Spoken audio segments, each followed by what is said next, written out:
magte-test tayo capacitor ng electric pan. Ito usually pag mahina na yung capacitance ng electric pan mo, mahina na ang takbo.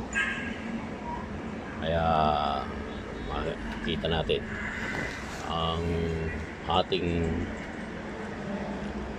tester, ilalagay natin sa capacitance o capacitor setting.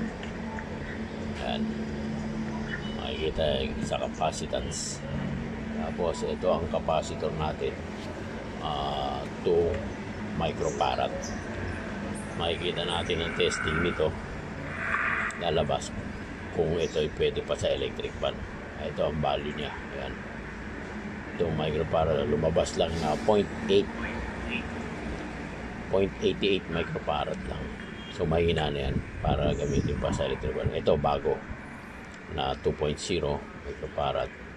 Yan ang dapat din sa motor ng aking electric pan ginagawa. Ito, yan, lumabas siya 2.029. So 2 microfarad.